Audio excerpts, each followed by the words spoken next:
안녕하세요. 자, 오늘은 시편 27편을 읽을 차례입니다. 자, 시편 27편도 25편부터 이어지는 시편이었죠. 그래서 크게 보면 25편부터 37편까지도 한 묶음으로 볼 수 있지만 그 안에서 25, 6, 7편은 또 하나의 묶음이에요. 그래서 25편에서 하나님 앞에 기도를 드리고 26편에서는 응답을 받고 이제 27편에서는 그 응답 이후에 하나님을 찬양하는 내용입니다. 이 뒤에도 여러 번 그런 형식으로 기도, 응답, 찬양 이런 식으로 이제 묶여 있는 시편들이 많이 있습니다. 27편을 읽어보도록 하죠. 여호와는 나의 빛이요 나의 구원이시니 내가 누구를 두려워하리요. 여호와는 내 생명의 능력이시니 내가 누구를 무서워하리요. 악인들이 내 살을 먹으려고 내게로 왔으나 나의 대적들 나의 원수들인 그들은 실족하여 넘어졌도다. 군대가 나를 대적하여 진칠지라도 내 마음이 두렵지 아니하며 전쟁이 일어나 나를 치려 할지라도 나는 여전히 태연하리로다. 내가 여호와께 바라는 한 가지 일 그것을 구하리니 곧 내가 내 평생에 여호와의 집에 살면서 여호와의 아름다움을 바라보며 그의 성전에서 사모하는 그것이라. 여호와께서 환난 날에 나를 그의 초막 속에 비밀히 지키시고 그의 장막 은밀한 곳에 나를 숨기시며 높은 바위 위에 두시리로다. 이제 내 머리가 나를 둘러싼 내 원수 위에 들리리니 내가 그의 장막에서 즐거운 제사를 드리겠고 노래하며 여호와를 찬송하리로다. 여호와여, 내가 소리내어 부르짖을 때 들으시고 또한 나를 긍휼히 여기사 응답하소서. 너희는 내 얼굴을 찾으라 하실 때 내가 마음으로 주께 말하되 여호와여, 내가 주의 얼굴을 찾으리이다 하였나이다. 주의 얼굴을 내게서 숨기지 마시고 주의 종을 노하여 버리지 마소서. 주는 나의 도움이 되셨나이다. 나의 구원의 하나님이시여, 나를 버리지 마시고 떠나지 마소서. 내 부모는 나를 버렸으나 여호와는 나를 영접하시리이다. 여호와여, 주의 도를 내게 가르치시고 내 원수를 생각하셔서 평탄한 길로 나를 인도하소서. 내 생명을 내 대적에게 맡기지 마소서. 위증자와 악을 토하는 자가 일어나 나를 치려 함이니이다. 내가 산 자들의 땅에서 여호와의 선하심을 보게 될 줄 확실히 믿었도다. 너는 여호와를 기다릴지어다. 강하고 담대하며 여호와를 기다릴지어다. 아멘.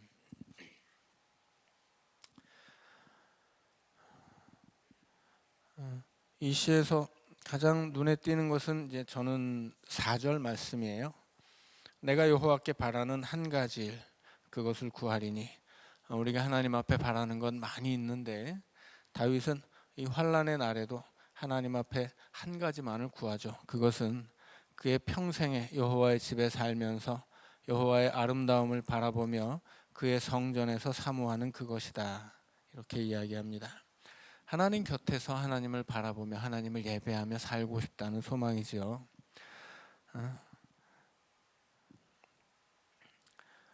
그렇게 하나님만을 바라고 하나님만을 사모하는 이유는 10절에 나와 있습니다. 이 10절이 이 시의 핵심이라고 할 수 있어요. 27편의 핵심은 10절인데 내 부모는 나를 버렸으나 여호와는 나를 영접하시리이다 라는 말씀이죠. 실제로 다윗이 부모에게 버림받았느냐 하면 그렇지 않죠. 다윗뿐 아니라 어느 누구도 부모에게 버림받는 일은 일상 보통 있는 일은 아니죠. 자, 이것은 내 부모는 나를 버릴지라도 부모마저도 나를 버릴 수 있겠지만 하나님만은 나를 버리지 않는다. 이제 그런 말씀이죠. 그것은 다윗의 인생을 통해서 경험한 하나님의 은혜입니다. 그래서 하나님이 나를 영접하시고 하나님 나를 버리지 않으신다. 그렇게 고백하는 거죠. 그래서 그렇게 하나님을 깊이 만난 다윗이 다윗에게 남은 한 가지 소망. 그러니까 다윗에게도 여러 가지 소망이 있었겠지만 하나님을 경험할수록 다른 소망들은 다 사라져가고 이제 하나님과 함께하는 그 동행하는 것만이 그의 소망으로 이제 남게 되었다는 것입니다. 그리고 이제 이 다윗은 마지막 13절 14절에서는 결론적으로 나는 확실하게 믿는다. 내가 믿었도다. 나는 하나님을 확실히 믿는 거죠. 그리고 너는 여호와를 기다릴지어다 이야기합니다. 여기서의 너는 다윗 자신이기도 하고 이 시를 통해서 다윗이 만나는 독자들이기도 하죠. 다윗이 자신을 향해서 또 자신의 시를 통해 만나는 그의 백성들을 향해서 너는 여호와를 기다려라. 강하고 담대하며 여호와를 기다려라. 그런 당부로 이 시를 마무리하고 있습니다. 자, 이제 시편 28편으로 넘어가겠습니다. 자, 시편 28편도 29편, 30편까지 이어지는 한 토막의 시라고 말할 수 있겠습니다. 28편에서는 악인들은 화평을 주지 않는다 이렇게 이야기하죠. 29편에서는 하나님께서 저희 자신의 백성들에게 평강을 주신다. 화평이나 평강이나 똑같은 단어입니다. 그리고 이제 30편으로 가면 감사의 찬양을 드립니다. 그래서 앞에서 기도했다면 뒤에서는 응답이에요. 그리고 그 다음에는 이제 찬양이 나옵니다. 그래서 시편이 이런 식으로 흐름이 엮여 있는 시들이 많이 있어요. 그래서 기도, 응답, 찬양.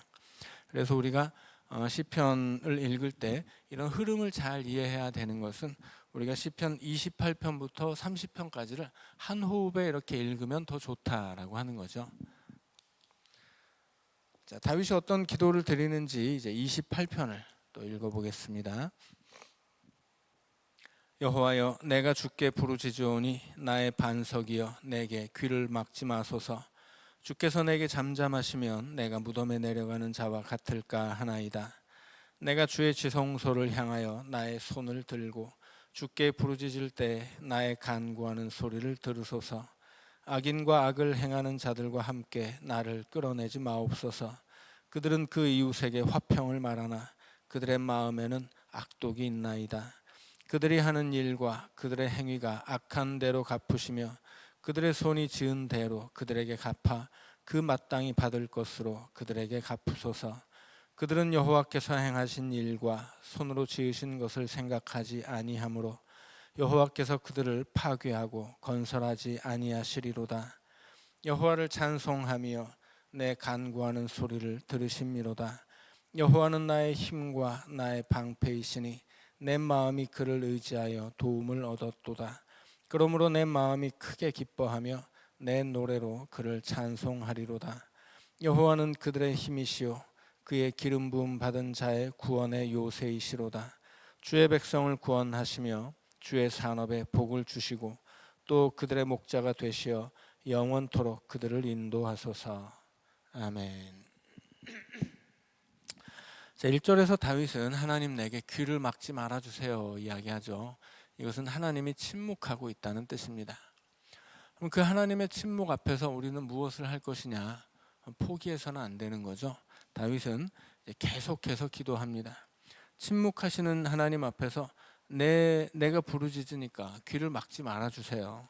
내게 하나님이 잠잠하시면 나는 무덤에 내려가는 자와 같을 수밖에 없습니다. 이렇게 고백하죠.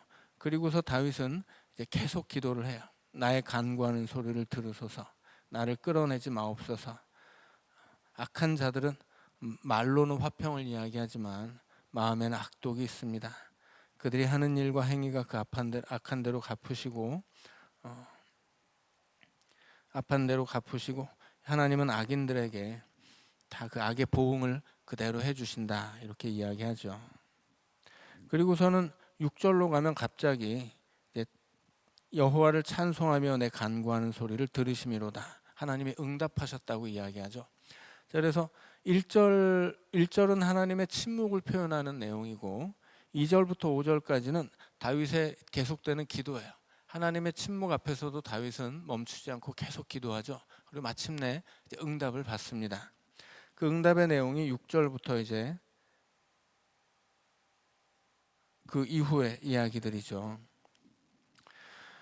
자, 그러면 이제 이 시를 읽을 때 좀 끊어서 읽을 필요가 있는 거예요. 그래서 1절을 읽은 다음에 2절은 내용이 바뀌는 것이니까 좀 인터벌을 두고 쉬었다가 읽고, 또 6절은 이제 반전이죠. 드디어 하나님이 응답하셨으니까 조금 더 띄어서 읽고 그 다음에 다른 톤으로 좀 읽는 것이 좋겠습니다. 그래서 시편을 읽을 때 내용을 생각하면서 그렇게 좀 띄어서 읽기도 하고, 뭐 붙여서 읽기도 하고, 그리고 하나님의 응답이 나올 때는 기쁜 목소리로 또 크게 읽어보기도 하고, 그렇게 우리가 보통 뭐 시편뿐 아니라 이렇게 시를 낭독하는 분들이 있죠. 그러면 그 시의 내용에 감정을 이입하고, 어떤 부분은 작게 낭독하고 어떤 부분은 크게 낭독하고, 또 어떤 부분은 애절하게 하지만 또 어떤 부분은 신나게 이야기하고 그러잖아요. 우리가 시편을 읽을 때도 그렇게 읽어보면 이 시편이 훨씬 더 구체적으로 다가올 수 있겠다 하는 것입니다.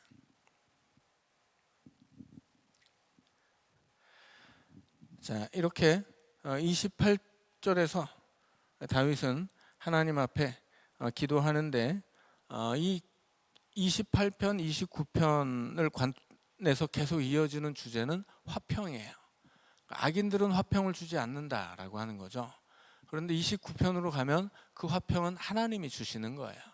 그래서 이 시 자체가 뭐 계획적으로 앞에 것과 뒤에 것이 이렇게 내용적으로 크게 이어지기보다는 이렇게 화평을 주제로 딱 편집이 되어 있는 거죠. 앞에는 악인들은 화평을 주지 않는다, 뒤에는 하나님이 화평을 주신다, 그리고 그 다음에는 하나님을 찬양하는 내용을 차례로 이렇게 세워놓은 거예요. 이 시편 세 개가 뭐 처음부터 이 세 편이 연속되게 계획적으로 쓰여진 것이 아니라, 이 주제를 가지고서 같은 주제가 반복될 수 있도록 기도, 응답, 찬양으로 이어질 수 있도록, 그리고 그 안에 주제가 화평으로 이어지도록 그렇게 의도적으로 배치되었다라고 하는 이야기입니다. 자, 29편입니다. 너희 권능 있는 자들아, 영광과 능력을 여호와께 돌리고 돌릴지어다. 여호와께 그의 이름에 합당한 영광을 돌리며 거룩한 옷을 입고 여호와께 예배할지어다. 여호와의 소리가 물 위에 있도다. 영광의 하나님이 우레소리를 내시니 여호와는 많은 물 위에 계시도다.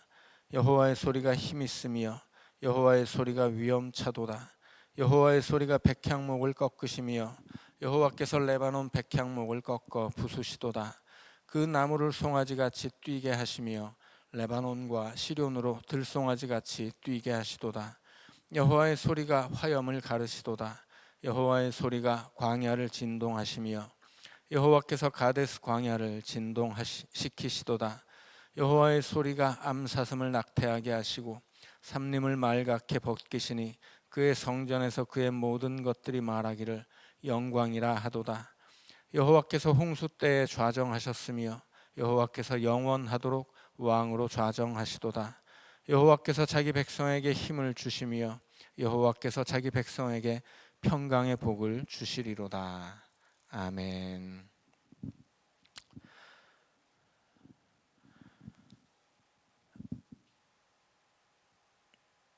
자, 1절에서 너희 권능 있는 자들아, 이것은 세상에 힘 있는 자들이죠. 이 세상에서는 힘 있는 자들이 영광을 가져가거든요. 뭐 왕이나 뭐 장수나 뭐 영웅이나 뭐 부자나 이런 사람들이 세상의 영광을 독차지하고 있죠. 자, 그런데 그 세상에 힘 있는 자들을 향해서 다윗은 모든 영광은 하나님께만 돌려라. 한낱 사람이 영광을 얻어서는 안 된다라고 이야기합니다. 그래서 우리도 영광을 얻을 수 있는 순간, 누군가 나에게 박수치는 순간에는 그 모든 영광을 하나님께 돌려야 되는 것이죠. 자, 왜 우리가 그 하나님 앞에 영광을 돌려야 하느냐? 이제 하나님을 소개하죠. 3절부터 11절까지 하나님을 소개해요. 하나님의 소리가 물 위에 있도다. 하나님은 많은 물 위에 계시도다. 여기서 많은 물은 뭘까요? 많은 물, 뭐 비가 많이 내린다는 걸까요? 많은 물은 바다나 호수같이 물이 많이 모여 있는 걸 이야기하는 거예요. 그러니까 이스라엘 백성들은 아마레츠라는 말을 들어보셨나요? 땅의 백성이라고 하죠. 이스라엘 사람들은 이 광야에 살던 사람들이고, 광야에는 물이 없습니다. 그들이 만나는 물이라고는 고작해야 갈릴리 호수 혹은 사해 호수의 썩은 물 정도이죠.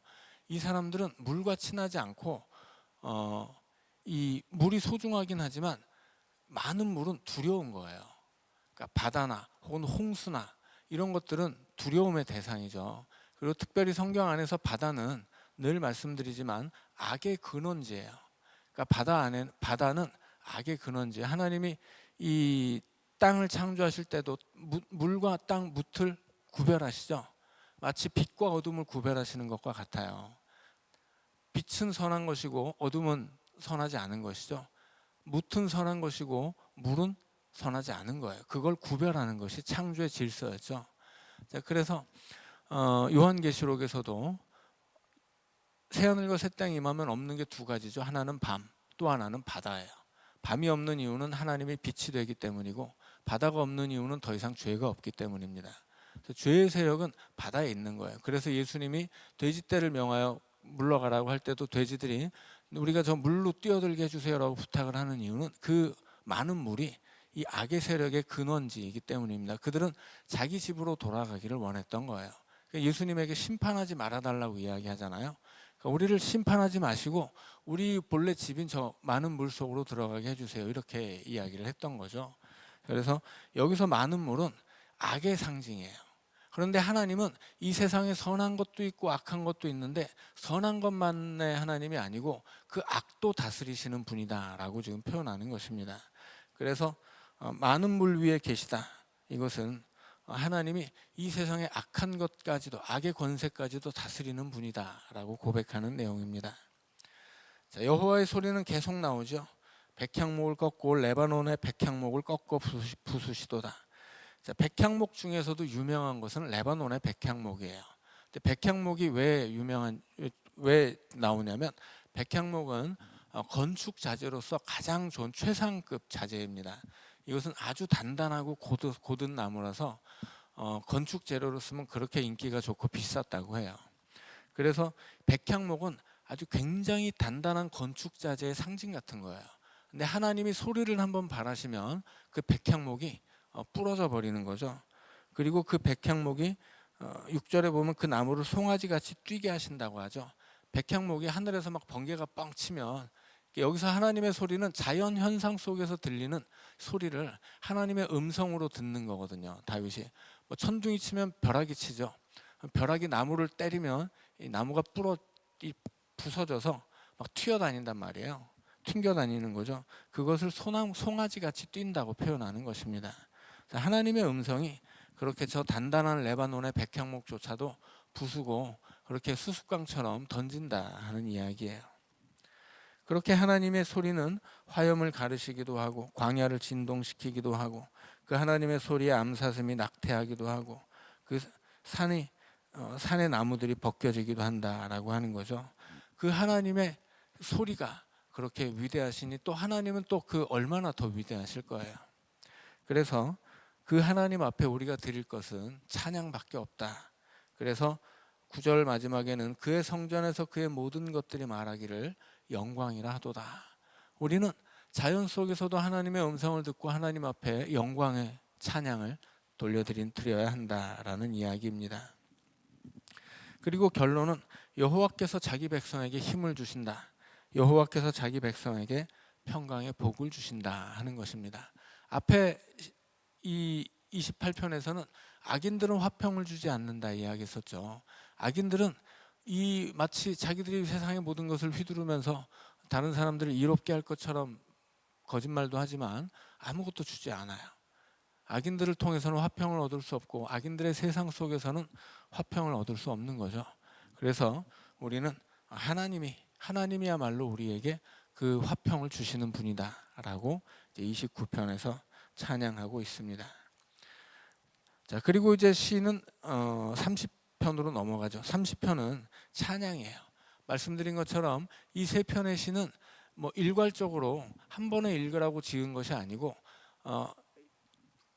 이 구약시대 이스라엘에 수많은 시가 있었을 텐데 그 중에 150편을 엄선하고 그 중에서도 이 세 편의 시를 차례대로 배열한 거예요. 그래서 처음에는 기도, 그 다음은 찬양, 그 다음은 응답, 그 다음은 찬양, 이렇게 나올 수 있도록 그 흐름을 구상해서 편집을 해 놓은 것입니다. 그래서 30편은 성전 낙성가예요. 성전 낙성가는 성을 세우고서 하나님 앞에 봉헌하는 예식 때 부르는 찬양이죠. 그런데 여기서 성은 그냥 이런 그 돌로 만든 성이 아니에요. 내용을 읽어보면 이 30편의 시는 죽을 병에서 살아난 사람이 하나님 앞에 감사의 기도를 드리는 내용이거든요. 그래서 여기에서 성은 그냥 돌로 만든 예루살렘 성벽 같은 성이 아니고 바로 이 시인이 자신의 병들었던 몸을 하나님의 은혜로 치유받고 자기 몸을 하나님 앞에 드린다는 뜻으로 성전 낙성가라고 그렇게 말하고 있는 것입니다. 자, 성전 낙성가를 읽어볼 텐데 이 시가 죽을 병에서 회복한 것에 대해서 감사하는 내용이라는 것을 이제 생각하시고 읽으면 되겠습니다. 30편입니다. 여호와여, 내가 주를 높일 것은 주께서 나를 끌어내사 내 원수로 하여금 나로 말미암아 기뻐하지 못하게 하심이니이다. 여호와 내 하나님이여, 내가 주께 부르짖음에 나를 고치셨나이다. 여호와여, 주께서 내 영혼을 스올에서 끌어내어 나를 살리사 무덤으로 내려가지 아니하게 하셨나이다. 주의 성도들아, 여호와를 찬송하며 그의 거룩함을 기억하며 감사하라. 그의 노염은 잠깐이요 그의 은총은 평생이로다. 저녁에는 울음이 깃들일지라도 아침에는 기쁨이 오리로다. 내가 형통할 때에 말하기를 영원히 흔들리지 아니하리라 하였도다. 여호와여, 주의 은혜로 나를 산같이 굳게 세우셨더니 주의 얼굴을 가리심에 내가 근심하였나이다. 여호와여, 내가 주께 부르짖고 여호와께 간구하기를 내가 무덤에 내려갈 때 나의 피가 무슨 유익이 있으리요. 진토가 어떻게 주를 찬송하며 주의 진리를 선포하리이까. 여호와여, 들으시고 내게 은혜를 베푸소서. 여호와여, 나를 돕는 자가 되소서 하였나이다.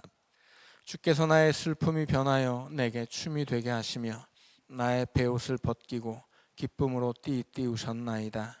이는 잠잠하지 아니하고 내 영광으로 주를 찬송하게 하심이니 여호와 나의 하나님이여, 내가 주께 영원히 감사하리이다. 아멘. 자, 말씀드린 것처럼 하나님께서 나를 고치셨나이다. 스올에서 나를 살려주셨다. 무덤으로 내려가지 않게 하셨다. 이런 것들이 다 죽을 병에 걸려 있었다가 살아났다는 이야기죠.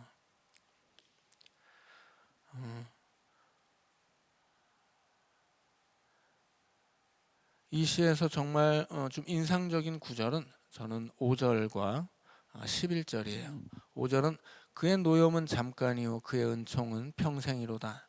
저녁에는 울음이 깃들일지라도 아침에는 기쁨이 오리로다. 이 세상에 하나님이 만드신 자연의 질서가 있는데 그 중에 하나가 밤과 낮이죠. 아침이 와도 곧 밤이 오고 밤이 지나면 이제 하루가 끝나는 것이고 또 새로운 아침이 오죠. 이런 또 1년도 마찬가지죠. 4계절을 지나면 한 해가 저물고 또 새로운 한 해를 맞이하게 돼요. 이런 것들은 이 땅을 살면 사는 인생들이 인생이 끝나면 그 후로 이어지는 영생이 있다는 사실을 우리에게 짐작하게 하는 하나님의 지혜이죠.